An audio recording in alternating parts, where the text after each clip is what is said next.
All right, everybody, good afternoon. It is Tuesday, September 3rd, 2024 at 5:36 p.m., and we're calling this regular meeting of the Wake County Board of Education to order. I want to welcome all of you that are watching at home and those who've joined us here in person today. As you know, our Board of Education meetings are conducted for the purpose of carrying out the official business of the school system. The public is cordially invited to attend these meetings and watch as we conduct the official business of the district.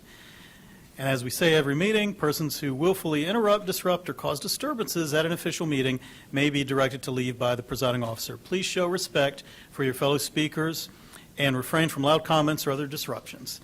At this point in time, I look around, we are all here. We do have a quorum, and so I'll ask everyone who is able to stand as we recite the Pledge of Allegiance.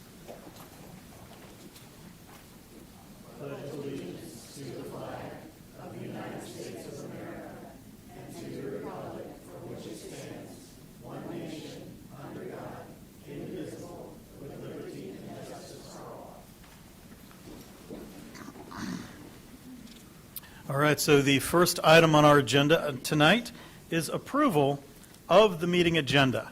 So at this point, I will look around. If everyone's had an opportunity to review the agenda, do we have a motion?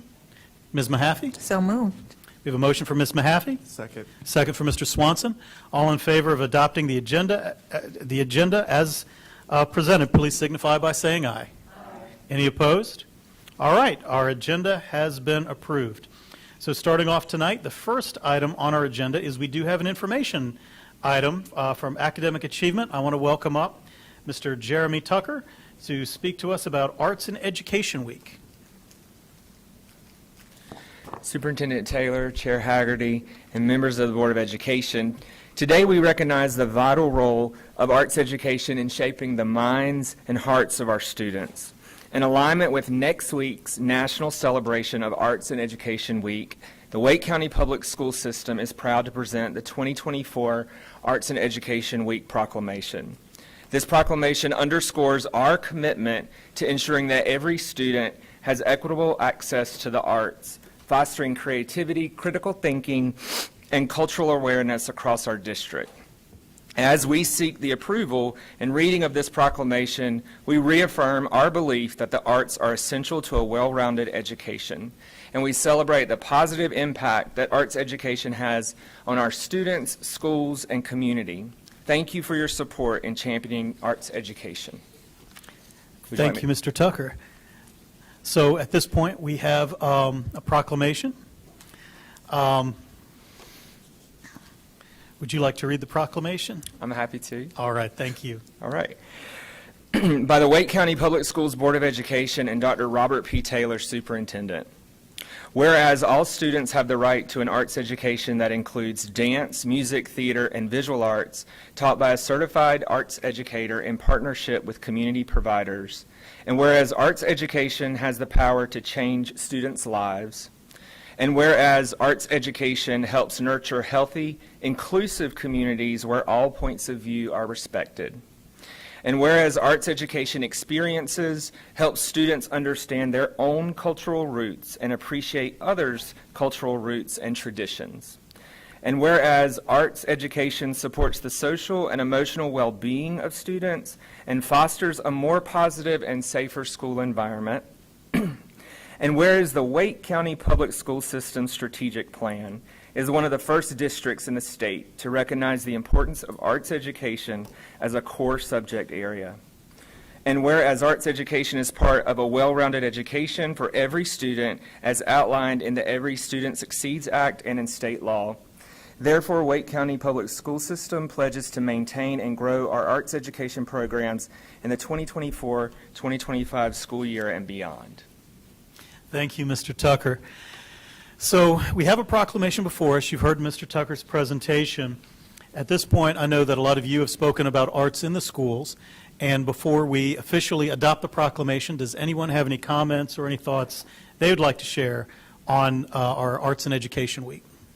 Ms. Mahaffey. I just want to say thank you, Mr. Tucker, and thank you, Chair Haggerty. I know this was something we had hoped to do every year, and so I'm very grateful to see this back and the arts highlighted at the start of the calendar year, and I know we have many, many amazing performances to come from our students and as a result of our arts educators, so thank you. Thank you, Ms. Mahaffey. Are there other thoughts, other comments by anybody on the board? Ms. Caulfield, then Vice Chair Johnson-Hostler. I just want to say thank you also. I know for our students, this is one of their, not only the funnest part of their day, but it's also a great way for them to express themselves. And I've been fortunate for over quite a few years now to enjoy a lot of them, and I think this is wonderful. So thank you for doing this. Thank you. Vice Chair Johnson-Hostler, did you have a thought? I echo my colleagues' sentiments, and of course, as a recipient, as a parent whose daughter definitely enjoyed our arts education through her Wake County Public School experience, it certainly does make the difference, and I'd be remiss if I don't remind us that I personally believe arts is education, and they're not separate, it's not a special, and it certainly does, for me, build not just character and cultural awareness. I like that C you added there. It's nice.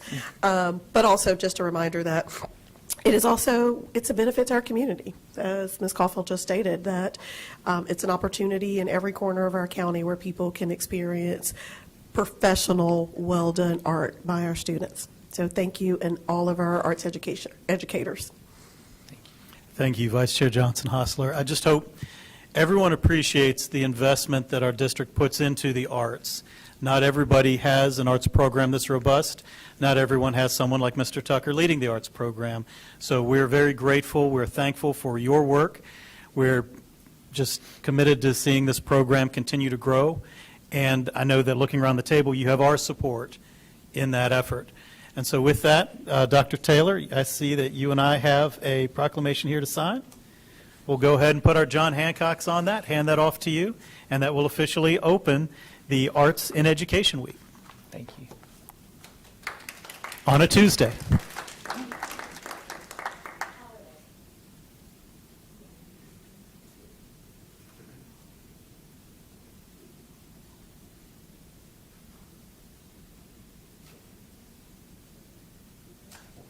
I'm used to that. All right, everyone. Continuing on our agenda, our next item will be public comment. So, at the risk of announcing public comment taking longer than our public comment, you all have heard the rules. You all have heard our policy. I think our speakers tonight have spoken to us before and are well-versed. Generally, please show respect for the speakers, for everyone, whether you agree or disagree. Remember, you're speaking on matters of general concern, not matters that might be confidential or that could be best addressed through other school board policy or personnel. With that, again, speakers, I know you've done this before. You do have 3 minutes.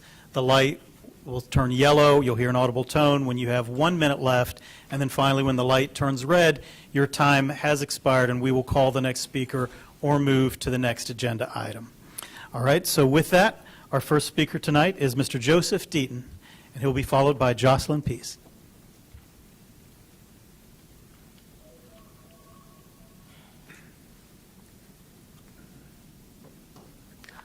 On August 6, I asked the board to reconsider including gender identity in its non-discrimination policy because it will mean social transition by schools. That steers a very high percentage of kids onto medical transition, whereas the large majority would outgrow dysphoria if left alone, and most would grow up to have homosexual orientation. Puberty blockers are usually the first medical treatment. 4 different studies have found that an astonishing 96 to 98% of patients on puberty blockers continue on to cross-sex hormones. Clearly, puberty blockers do not give kids time to think, as was promised, but sets in stone their dysphoria. These young people go on to cross-sex hormones without ever having really felt their natural sex. A gender clinic doctor on PBS repeated the assertion of the original Dutch protocol that puberty blockers are totally reversible. but already a few years ago, NHS England told clinicians to stop telling patients that. Another doctor on PBS claimed that puberty blockers are safe. That is not true for this off-label application. They were FDA approved for controlling abnormally high hormone levels in precocious puberty, but using them to quench normal hormone levels in puberty is an entirely different matter. Puberty blockers obstruct accumulation of bone density and brain development during a critical time of an adolescent's growth. Severe cases of osteoporosis in young people prompted Sweden and other countries to restrict puberty blockers. The Cass review found that studies that claim improvements in psychological well-being of kids on puberty blockers were low quality because they lacked a control group and because they rely on self-reported feelings of patients, not clinical measures. Other studies failed to reproduce those results. Kids came to clinics after social transition in school convinced that puberty blockers and hormones were going to make them feel better. But this is a classic setup for the placebo effect. Thank you. Thank you, Mr. Deaton. Our next speaker is Jocelyn Peace.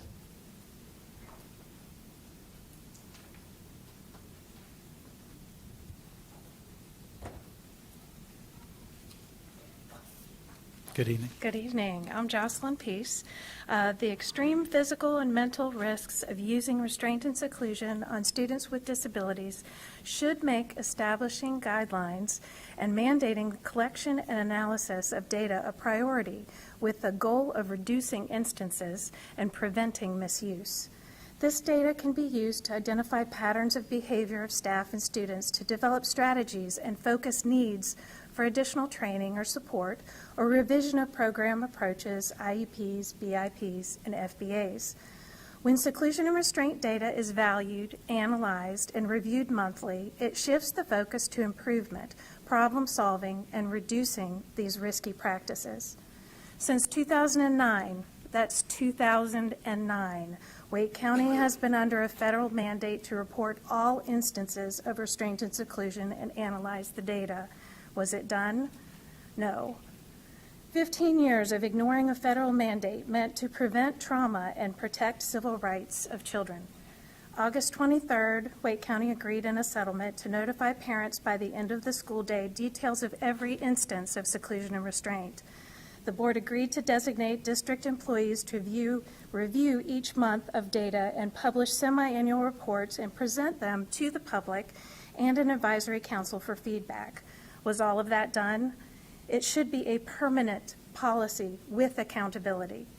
Did students who were subjected to repeated restraints and seclusions last year receive the help that they needed to prevent long-term trauma and prevent new instances this year? Did those teachers in schools get the training and support they needed before the school year started? I don't know. Also, from that settlement, you are required to allow an independent consultant to assist you in making seclusion and restraint procedures consistent with current research-based standards. Her input could be invaluable to clear and meaningful policy and data collection mandates.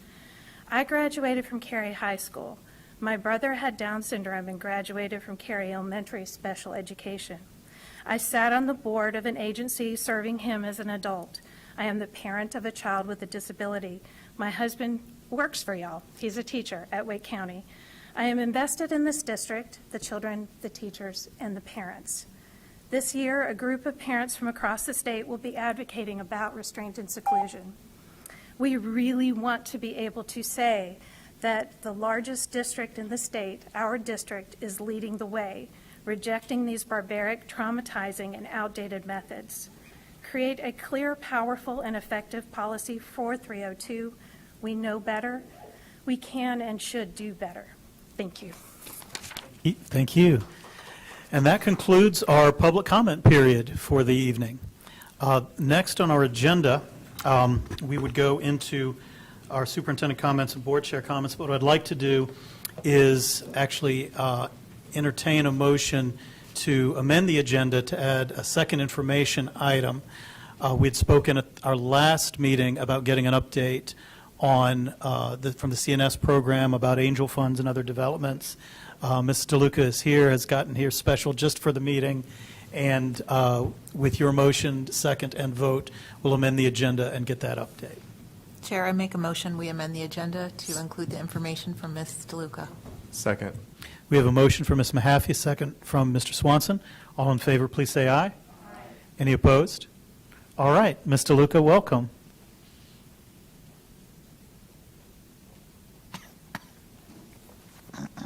Good evening, everybody. Hope you're having a good day. Thank you for having me here. The last time I came and I discussed angel funds with you, we talked about the district-wide angel fund and the capability that we were launching on that initiative. Since that time, we created an outreach flyer, and I brought copies either for you or for any individuals or community representatives that are interested. And this is a flyer that was specifically developed so that those individuals who want to carry their interest forward to others that are not directly affiliated with the school system in any way through a student can use this form to make a donation. Also, so that you're aware, we've been working and waiting, hopefully, for a new initiative involving credit card payments, which I know is of interest to everyone, seeking assistance from our technology services group so that we can perhaps use some type of provider that's already in existence with the school system, rather than our going in a different direction and then working with yet another credit card processing provider. So we're looking at that potentially coming forward. But I am very pleased to just share with you that to date, since we last talked, we have raised $11,320. I will say that we've had some exceptionally benevolent givers. This amount represents two very, very large donations that we're very, very grateful for. And I've also been working with an individual from an organization since last spring, and finally was able to bring to fruition a recurring donation of $5,000 a month through the course of the year for upwards of $35,000, which is just a tremendous lift for us. That will do a lot to carry us forward, and as a result of that significant donation, what we have done technology-wise with our system is we've turned off the capability for our cashiers to serve an alternate meal. And the way that we're managing this is on a weekly basis, we're taking a look at all of the balances across all of our schools, and then we're infusing the schools that have low balances with more so that they've got more capability to serve students, which will prevent, hopefully, all students from ever this year encountering a situation where an alternate meal is the only solution. So we're very grateful for that. Yes. And then finally, as we go forward, I would like to share that these amounts sound significant, but I would not be fair to our community and to our students to even begin to convey that that's sufficient. As we know, this type of situation that arises with our students is an ongoing situation, and so we do not have any ability to forecast when we might run out or run low of funds. And so for those that might be watching or might hear about this conversation tonight, my message would be this: don't assume that what we've received is sufficient, because going forward, we will always need more funds to carry our students in this manner. Anyway, so I thank you for having me here. Are there any questions that you had hoped I would answer for you? Thank you, Ms. DeLuca. Does anyone have any questions? I see Ms. Edmonds and Dr. Ng, Mr. Hershey, Ms. Caulfield. All right, start with Ms. Edmonds. I do not have a question. I just want to thank you so much for any and all work that you put in yourself and your team to make this happen. And we hear you, and we will do everything we can to support that message, that this doesn't tie anything up and wrap it up and ship it off, that the work continues and the need will remain. But just a tremendous thanks for everything you've done to put this at week. I hope the commissioners are listening. I think they're actually meeting today, too. I don't know if they're still in session, but this will be really great to share with them, too. Thank you so much. You're welcome. Thank you, Ms. Emmons. Dr. Ng. Good job. I really am happy to hear all the information today. And I think if we have some more generous donors, maybe we can even have an endowment so that it'll be self-perpetuating. I was thinking also, just bouncing off idea, like, having the Angel Fund be a cause that we can lift up during one of our special events to help, people, when they come to the Piece of Gold or something like that, that is an opportunity for people to donate to the Angel Fund at those special occasions. Thanks. Thank you, Dr. Ng. Mr. Hershey. Thank you. Thank you for turning off the ability to give an alternative meal. I would like us to actually put that in policy, that we no longer allow alternative meals, and just make that official. For those listening and wondering about the Angel Fund, I would encourage you to lobby the North Carolina General Assembly to pay for breakfast and lunches for all school kids across the entire state, and then we wouldn't be sitting here having a conversation about an Angel Fund. We are a very wealthy state. We could easily afford it. For that matter, reach out to your representative in Congress as well, because I'm sure they could find money to do this across the entire nation, and it should be done, and it will only serve to benefit our students. Thank you. Thank you, Mr. Hershey. Coming back around, we'll do Ms. Rice, then Ms. Caulfield. I just want to say to you, thank you for the spirit of excellence in which you did this. You heard us, and I couldn't be more ecstatic about the outcome that was produced by you and your team. It was so great to even see you this past week out still championing for students to have quality lunch over at Bug. And so I'm just thankful for the amazing hard work you did, and I appreciate it, and I look forward to keep seeing it going. Thank you. Thank you, Ms. Rice. Ms. Caulfield. I'm going to reiterate, thank you, thank you, thank you. I appreciate the fact that you did the flyer so that we can get that out to the community and make that even more widespread. And I want to say thank you to whoever did donate and is going to continue to donate, because it makes a world of difference for these kids. But I know that you worked really hard on it. You've spoken to us individually about it. You came and spoke with us at the commissioner's office. So thank you for all that you did to dedicate and just kind of lift this up a little bit to let people in the community know that it's there. And I know it's just the beginning, but that's just wonderful news to hear those numbers and to know that in such a short period of time, reaching out to the community, that many people have stepped up to do that. So thank you. Mr. Swanson. Thank you, and thank you, Mr. Luca. And to Mr. Hershey's point, when our kids can't eat, their academics also suffer. So it's a whole child approach, and I just am grateful for your leadership on this, and to all of our CNS workers who are essentially one of the first two peoples that our students see. And so being able to get that fresh, delicious meal means a lot to these students. And so to the community, thank you. And this is a issue that I think we can all unite on and keep fighting for our students. So thank you so much. Thank you. Vice Chair Johnson-Hosler. Thank you. I certainly echo my colleagues' sentiments, and of course, a personal thank you for your years of service on this effort. So for the general public, you didn't just start this endeavor. You've been committed to this your entire time here at Wake County Public Schools. So I appreciate that, and I'm glad to hear my colleague is going to keep pushing that we change our policies to recognize the importance of this. And lastly, thank you to our community. I hope as a district we see that our community is still in partnership with us regardless of the commentary and the narrative that most people buy into, but our community still does believe in Wake County Public Schools and our students and our educators. So thank you to our community for their commitment and partnership. Thank you, Vice Chair Johnson-Hosler. Mr. Luca, you've heard it from the whole board. Anything else I would say would just be piling on. I really want to thank you for your dedication to this work. It goes far beyond a 9-to-5 job, and you demonstrate that every day. So thank you very much, and thanks for coming out to our meeting to inform us tonight. Thanks for your comments, and just to reiterate, we know every day we walk in, our job's not done, and we can experience twists and turns, but we make it happen. So we don't consider this an end zone. This is just the beginning. So thank you for your kind thoughts and your support. Really appreciate it. Thank you, Ms. DeLuca. So returning to our board agenda, the next item we have is comments from our superintendent, Dr. Robert Taylor. Thank you, Mr. Chair, and good afternoon to those, or good evening to those online and present here today.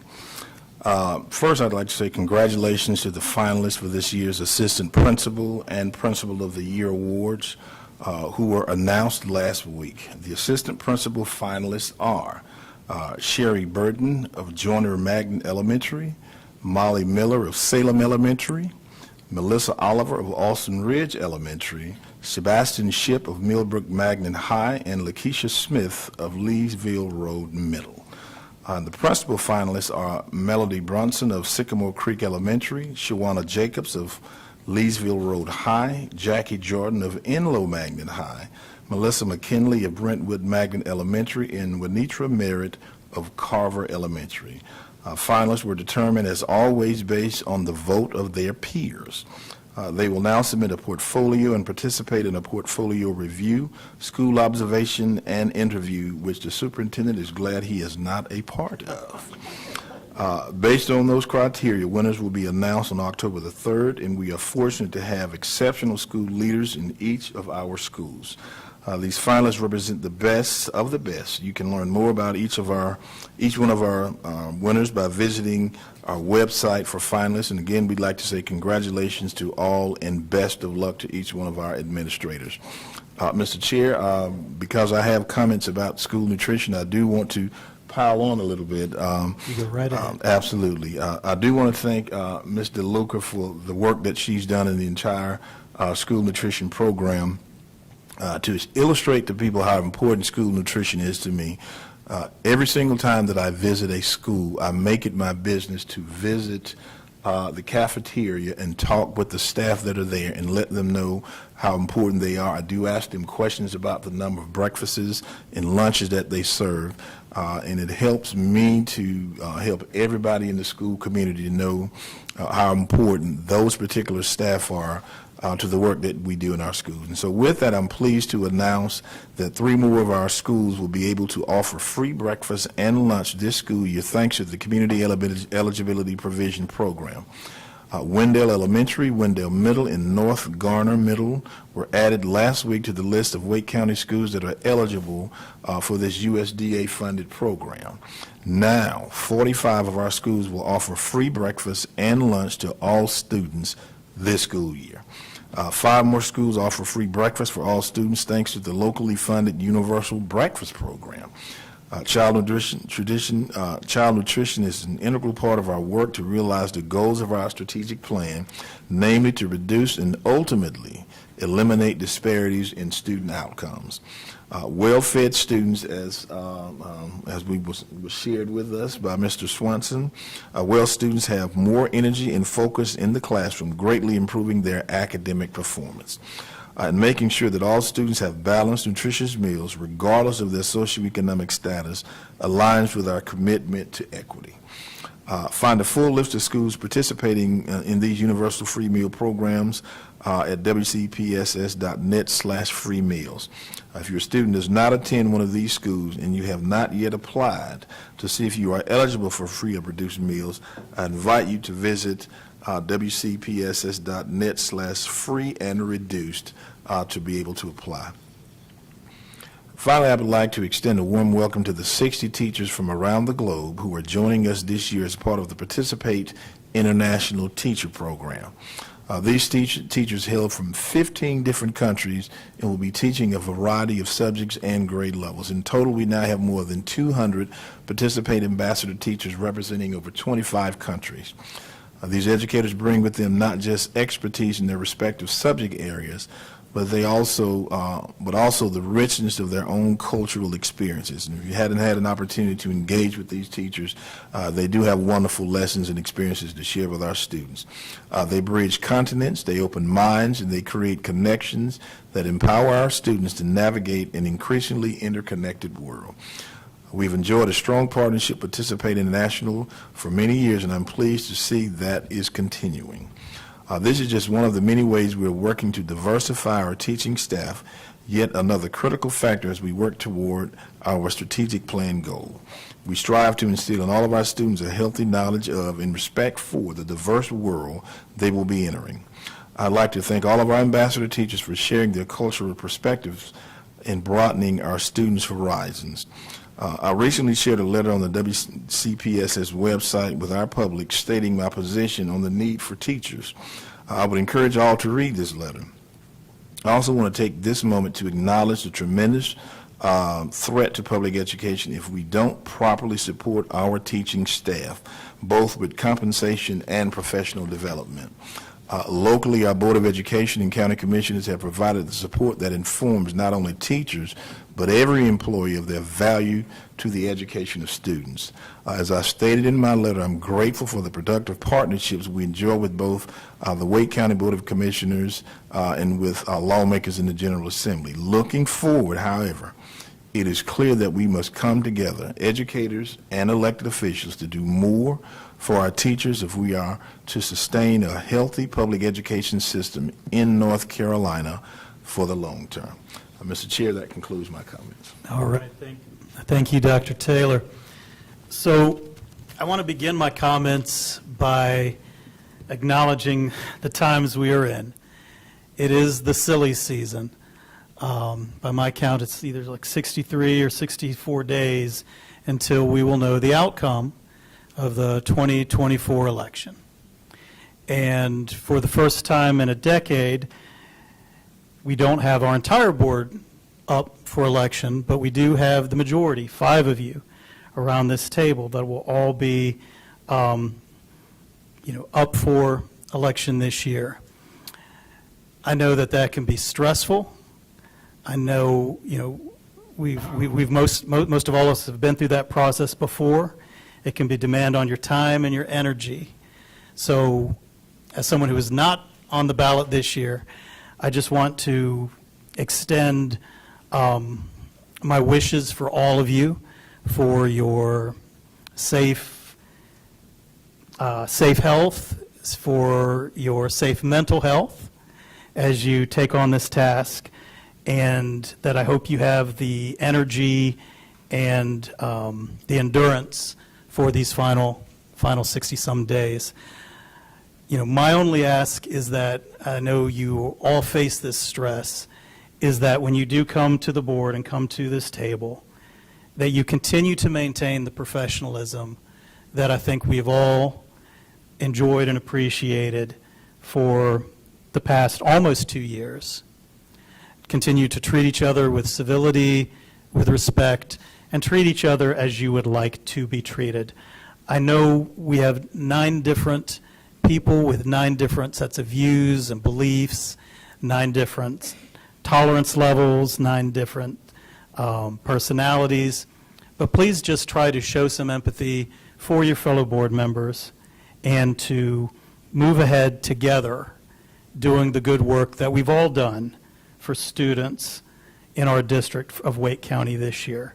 Again, I'm not asking for unanimity, but I am asking for professionalism and civility.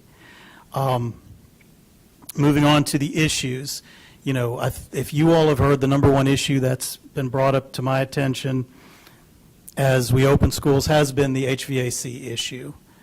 And if members of the public have not kept up with this issue, we had, I thought, a very good meeting in our facilities committee back on August 27th.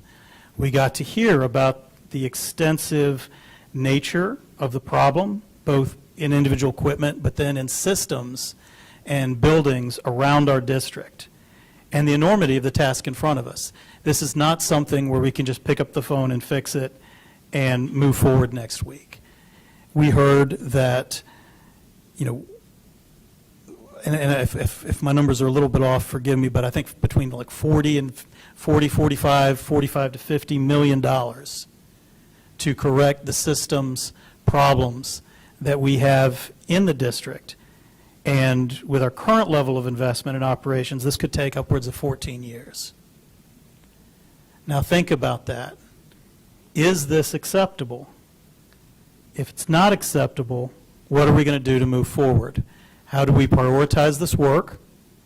How do we ensure that the district has the capacity and the capability to do the work, not just paying for not just new funds to pay for new equipment, but then also to manage the projects, to oversee the work, to ensure that it's done on a timely basis. We know that the number one job of this district is education and educating students. But in order to do that job well, we have to have good school environments. And, you know, I wish I could better defend it, but it's clear that these have been neglected. And that this neglect has been going on for years, where when you have difficult choices to make about school funding and not having adequate resources, you prioritize where your value is, and our values have been our students and our teachers. And it's hard sometimes to prioritize bricks and mortar and buildings. But if we see now the impact of those decisions, I hope that'll guide us to where we need to go. We heard, and Dr. Taylor and I have been talking about this for some weeks, we have over $600 million in needs in deferred maintenance. And I know sometimes we throw words around, phrases like deferred maintenance, and it just sounds obscure, you know, some abstract concept.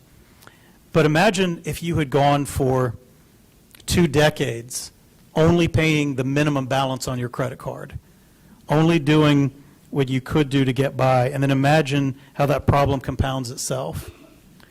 Imagine if we have almost 200 schools with like a 20-year life cycle, then we should be, just do the math, taking care of about 10 each year in terms of life cycle replacements and renovations. We do what, maybe about 4. And that just puts us further and further behind. You know, I can give lots of reasons why we're in this situation. If you look this year, we went to the county for another, you know, over $50 million in needs. And I think those needs were extremely important. They were properly asked for. They were to prioritize our students' academics, our students' mental and physical health, because we did not get the investment we needed for school teachers, for bus drivers, for counselors, social workers, for those interventionists who are helping us, you know, make up for time lost and, you know, access to in-person education during COVID. Those are expenses that rightly should have been paid for by the state. And so we've had to go to the county, who normally would be the source of funds we could go to for these needs. And they have been helping us fill the hole in these top priority needs. But by doing so, we've neglected these buildings. And so whether it's additional state assistance, whether it's finding new revenue streams out there, whether it's a reprioritization of our expenses, we have got to find a way to address these important needs, or this problem is just going to continue to get worse and worse each year. So I want to leave that with you as we begin to start looking ahead at next year's budgets and what we might want to do. Again, this is not something I'm going to be able to come up with a solution for this week. Again, Dr. Taylor, we've been meeting about it for some time. We've been exploring lots of new and innovative ideas. We've got that International Teachers Program. We might need an International HVAC program. Bring them in. But no stone is going to be unturned, because we know it's not an acceptable situation. You know, Ms. Rice has admonished us, do better, and we've got to do better. So I wanted to address that, because that's the issue that's been on everyone's mind. Additionally, I want you all to pay attention to our schedule as we go into September. I'll be working with Melissa Allen. We'll be looking to add some things that are not on there right now. Between September and October, you heard from Ms. Pulliam, we'll be adding our public hearing on the upcoming reassignment plan. We also are going to have a meeting, and I'm not sure yet, we're going to look at the schedule, whether it's going to be a safety and security meeting, or we might address the issues in work session. We've had a number of events that have come up recently. Board members have asked for a hearing on these issues, and we're going to have a full discussion on them. Again, whether it's Dr. Ng as the co-chair and I had talked about safety and security, bringing these on that agenda. We've also talked about bringing them on the work session agenda. We'll talk about the recent bomb scare that we saw at Heritage High School and the protocols around that. We will talk about the Wake Forest Football Jamboree, that situation, and best practices, what we can learn from that. And then finally, there's been a request that we bring back the bag policy and sort of get an update on that, how that's being implemented. So we'll work with Dr. Robinson, Mr. Scott, and again, we'll work with Ms. Allen to find the best time to bring up these issues. Again, we have our reassignment plan that's also out there, so we might have to juggle some things around, but before these issues, these events get too far from us, we need to bring those up immediately. So that concludes my comments. I'll turn it over to Vice Chair Johnson-Hostler. Thank you, Mr. Chair, and I certainly echo your comments as we go into hyper-focused into this election cycle and what it means for this board. And I will say from my personal experience, which has been almost 6 election cycles, the board has been able to continue to work together and maintain civility. And I expect nothing less of my colleagues at this table from what has been demonstrated, that we'll keep showing up in a way that we make our constituents, and more importantly, our youngest constituents, our students, proud of how we behave at this table as board members. But and I appreciate the reminder, post-Labor Day is when it really kicks into high gear, so thank you. My comments are very brief. I'm going to put this in the air so my other colleagues can also say this. I truly enjoyed the WCPSS football kickoff. Last year I was not able to attend. It was when I was taking my daughter to school. But this year I did, and thank you to Dr. Overman to make sure that I had my appropriate Garner High School gear to flip the coin, and we did win. But it was also a great time to spend with to spend with my colleagues as we cheer on all of our athletes and our scholar athletes and their families. And again, thank you to Wake Med Soccer Park for hosting us. It was really an amazing event, and I truly enjoyed it. And maybe the only time I'll sit in a box, but it was really nice. So again, thank you to Darren Coe and his entire staff for making that an enjoyable event and a kickoff for our schools that were able to participate. The other, I almost forgot this. I'm glad I put a note right on my top of my cell phone. So many of us, including me, have talked about our clap outs. This was my first time having another school principal come do a clap out for a school principal who she started at the end of last school year but was opening. I can't tell you how that warmed my heart to see the other school principal and her administrative team show up to support that school. I know that, again, I believe people believe and support our public schools, but it's nothing like watching our public schools support our public schools. And again, thank you to all of our staff here at Central Services who also showed up to support our schools, especially our new principals as they have their first clap back and return to school. But it truly was remarkable and made me very proud. So thank you to Ms. Register at North Garner for coming to support Ms. Fennell at East Garner Middle School and their entire leadership team. Again, I will say no longer a parent who gets the calls around what our buses are doing in transportation because my daughter has graduated. I already spoke to Mr. Strickling. I was extremely impressed at how well the system was working. While certainly it was the first day of school, buses were late. The AP of transportation knew exactly which buses were running late, exactly when they would be there. And so they came there like, okay, we have this number of buses that'll be late. You all can leave. And I was like, wait, excuse me, how do you know this? And so, I mean, and they admitted, and I think it's important because we talk about what goes wrong with our systems, and truly they've enhanced the system in a way, and this is one of the things that I brought last year that my principals were saying, at the very least, let us know in the building how to prepare for our students who are arriving late or our students who are going to be leaving late. And I saw that in real time. So hats off to our transportation team for truly making that an efficient first day. And let's keep up the good work. Let's keep going and making those realities. And again, hiccups are going to happen. We know that. But again, it helps all of us, parents and students alike. Shout out to the bus drivers as well. They were patient, which I will say for the schools, because this was not their last year of driving.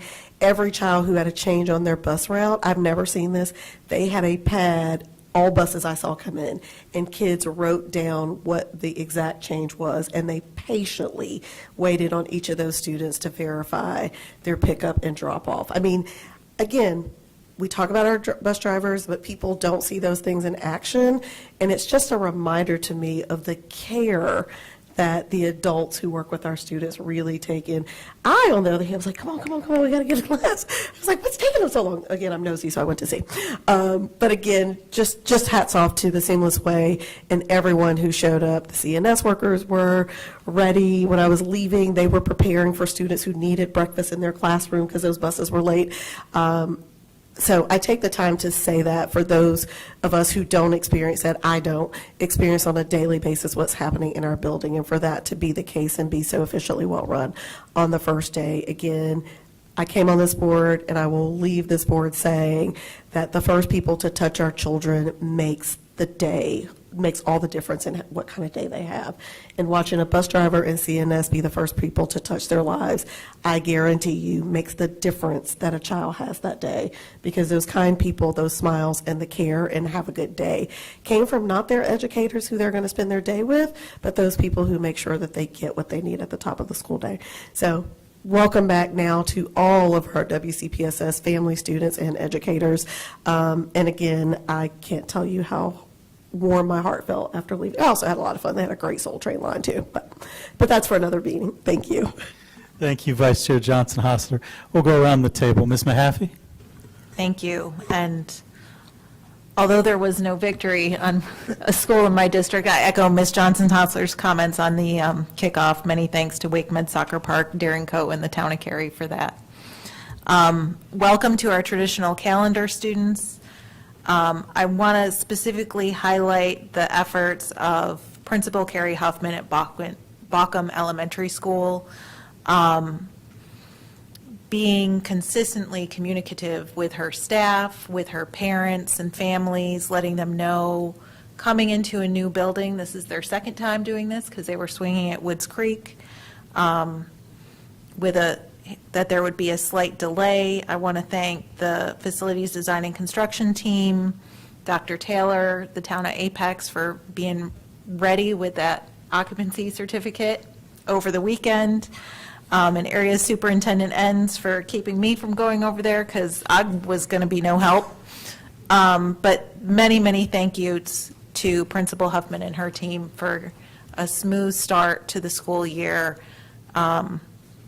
What could have been very bumpy really let those aviators build a runway, and now they're taking off. We'll go with that.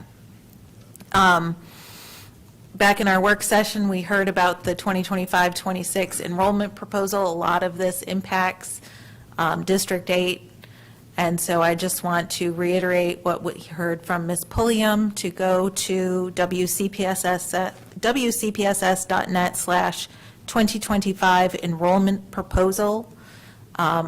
Scroll down and find the thought exchange to share your feedback.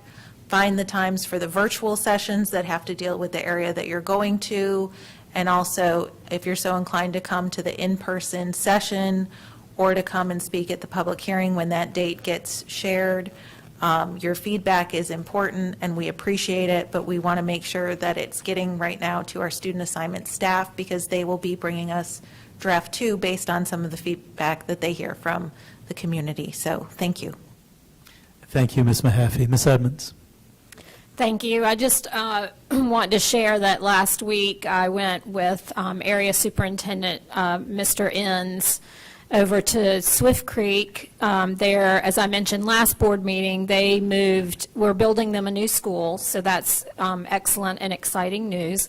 But they're in a less than remarkable swing space. We are grateful to have it. And I just, what I want to share about that is that they had some bumps with some maintenance issues, and I want to say that our facilities team was on top of it and very responsive, and that's very appreciated. And on the day that we welcomed the students last week, the staff and there was a huge Garner law enforcement presence there in a good way, in a welcoming way. They weren't responding to anything that was going wrong. But the energy that was on campus that morning was so bright and cheerful and welcoming, and I was really grateful for that, and really excited to be a part of it. So I know that their teachers have told those young people, their students, that they are a school community, not a building, and no matter where they are the Swift Creek Cougars, and I just want to celebrate that and lift them up and wish them a very happy start of the school year. Thanks. Thank you, Ms. Edmonds. Dr. Ng. Good evening, and welcome back to all the children starting traditional calendar schools.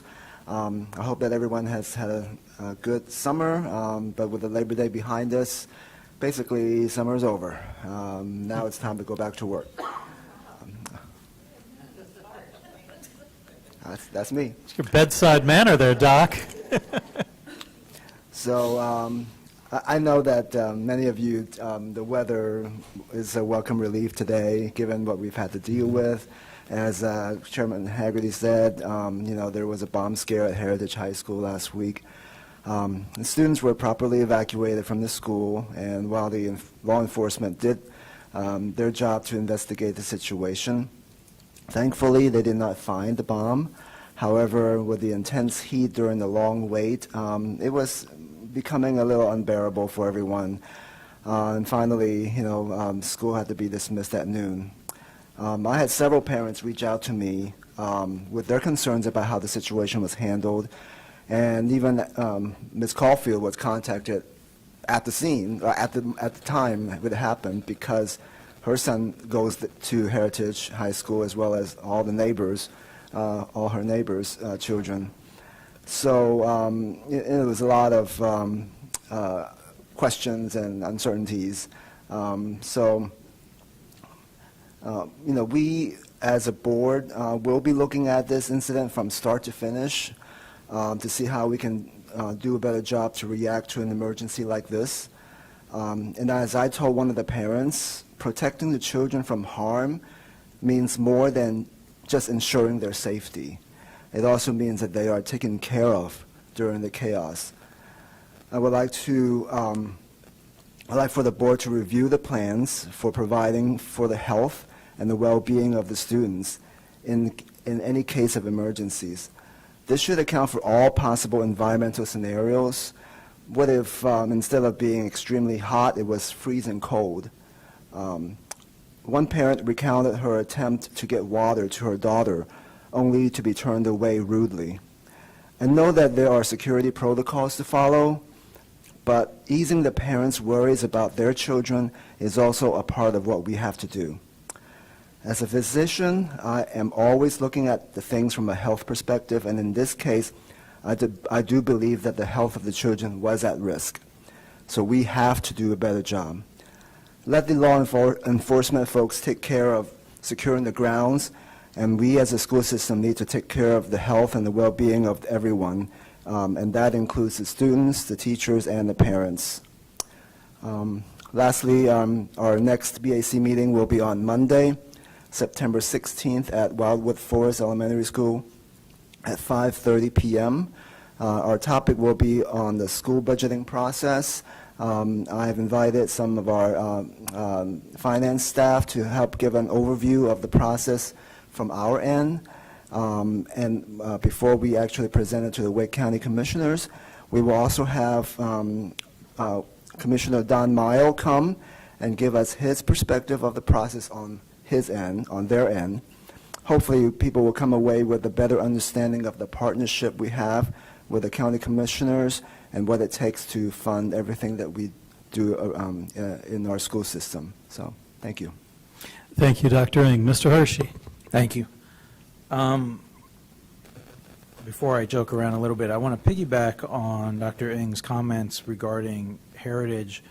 We also had another weather event on Friday around dismissal time where we had really severe weather coming in, a lot of lightning, and we did not handle that as well as we would like to have handled it at a couple of schools, and I'll pass that along to Dr. Taylor. I already spoke with the area superintendent about it, but it's a situation where we had really long carpool lines, which was to be expected, but we don't have the communication to parents that things are going to go slow.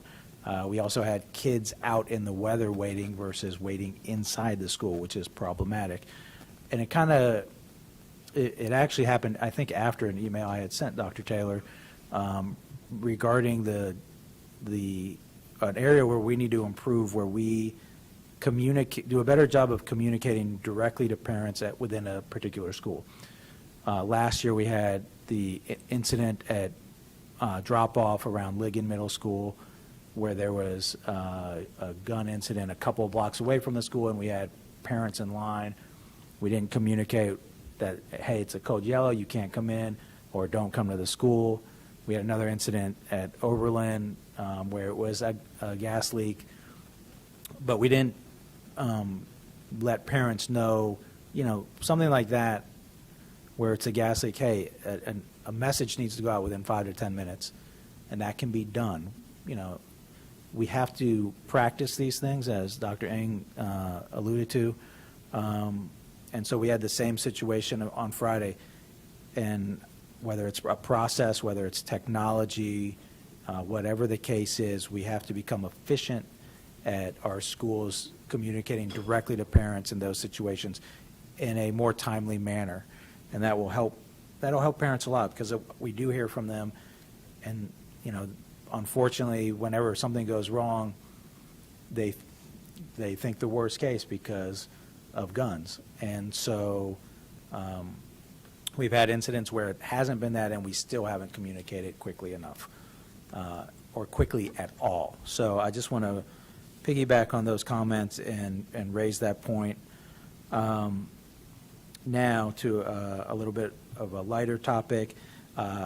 I enjoyed being at the football kickoff and with my colleague, Mr. Swanson, doctor someday maybe. We'll see. He's working on it. Got to get a PhD going. We had a great time, and Broughton, of course, got the job done on the football field, which I very much appreciated.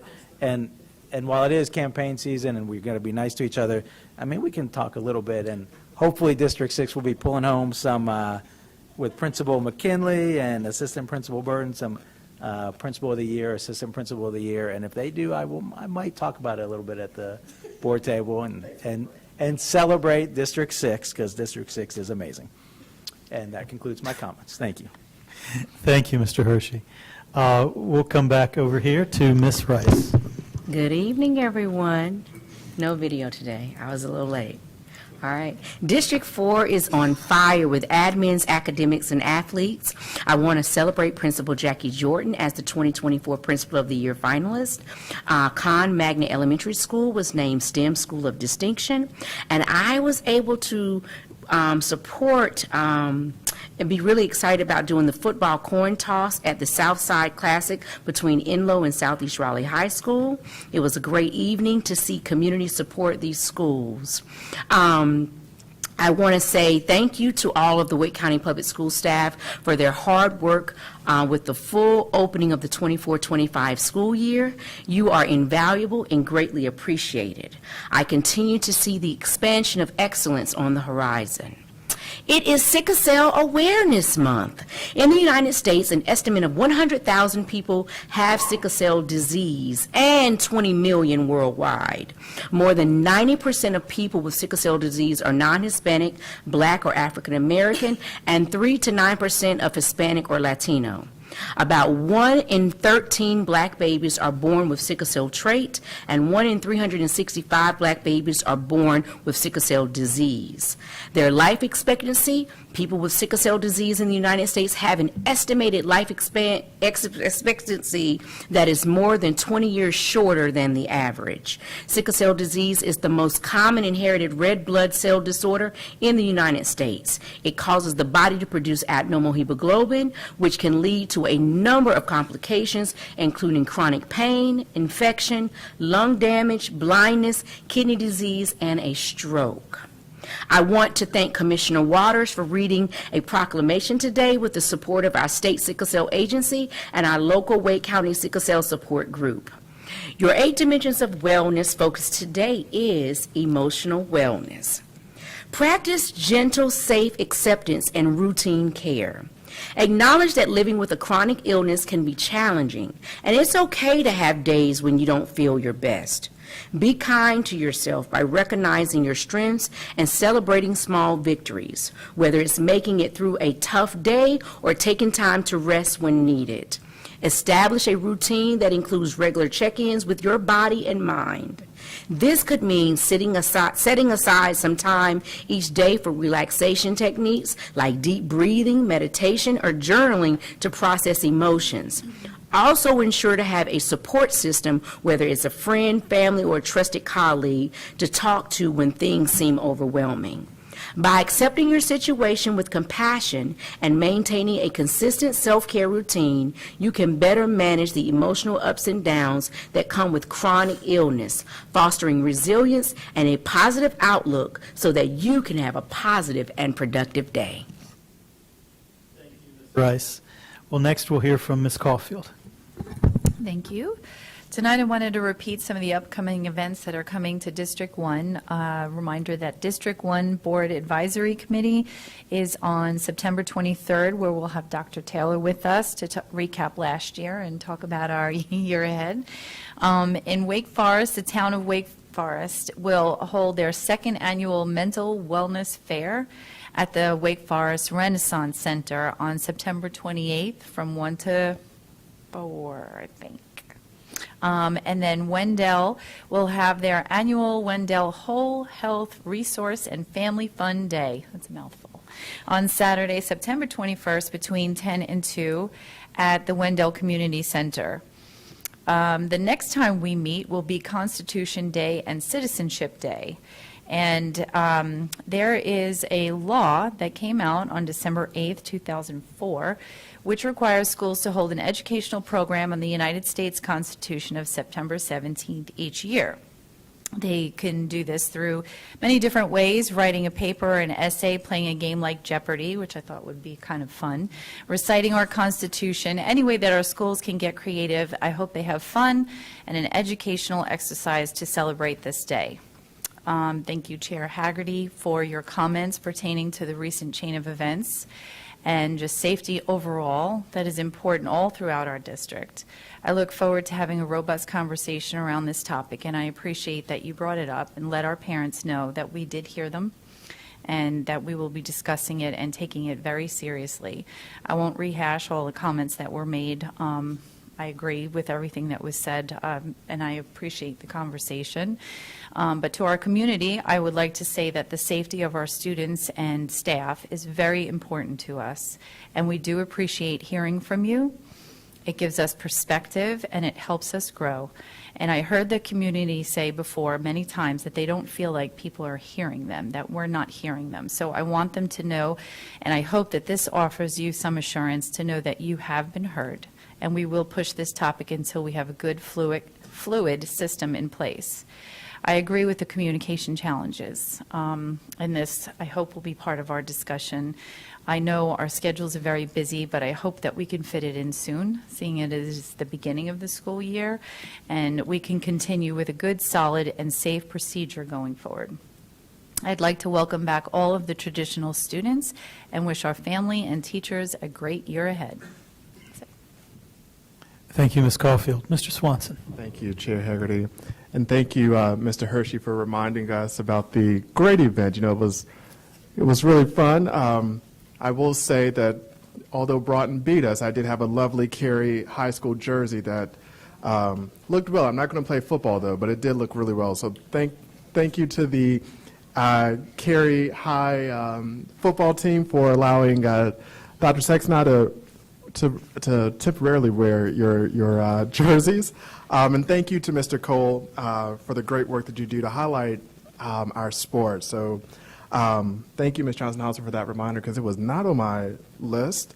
But I also want to welcome back our traditional calendar, students and families. I had the pleasure of kicking off this year with Principal Cleveland at Green Hope High School, and I was able to watch the senior parade from my vehicle because my timing was a little off, but it was great to see all of the cars with the escort of the police decorating and coming in. But I was able to tour, look at the cars and some of the great decorations that the students had decorated their vehicles with, as well as pop into some few classrooms and meeting some beginning teachers who are either first year in the district or beginning teachers in general with Green Hope. Then I was able to visit the little ones at Reedy Creek Elementary School and watching the staff escort all of the kids and helping the parents and assuring them that the first day was going to be great. And I have to say, I didn't see too many kindergartners upset. I think it was more the parents that were a little upset. Some of them had shared they knew where their classroom were. They were great. And so I want to give a great thank you to both Principal Cleveland and Principal Allen for the tour, and to the outstanding staff that, you know, really showed why our schools are great because of the great human beings that they are. And also congratulations to our semifinalists, Principal of the Year and principals, assistant principals. I will say I had the pleasure of working with Dr. Jordan when I was a teacher at Enloe, so although she's not in District 9, I wish them all the best. And so that concludes my remarks, and thank you, and thank you. Thank you, Mr. Swanson. I feel sorry for whichever suckers get stuck on that selection committee, because it's going to be a tough, tough job. Vice Chair Johnson. You've been there before. Chairman, Ms. Maffey, you've been there before, too. Yeah. I've drawn that duty this year, and I'm not looking forward to it. We have some wonderful nominees, so thank you. So that concludes our board comments, and so now we'll turn to our consent agenda. Do we have a motion? So I'm guessing that's adoption of the consent agenda. I did get one. I will use more specificity in the future. We have a motion from Mr. Hershey, a second from, was it Ms. Mahaffey, for adoption of the consent agenda items. All in favor, please signify by saying aye. Any opposed? All right, our consent agenda items are adopted. At this point, do you have a motion, Mr. Hershey? A motion to go back to closed session. Before you do, could I entertain a motion for adoption of the HR administrative appointments and recommendations? I would appreciate that. I'll allow you to amend that motion if you would like. I amend my motion that we approve the HR recommendations and then move into closed session afterwards. Second. All right, we have a motion for Mr. Hershey, a second for Vice Chair Johnson-Hostler. All in favor of adoption of the administrative appointments and HR recommendations considered in closed session, please signify by saying aye. The closed session. Thank you, everyone, and I hope you have a pleasant evening.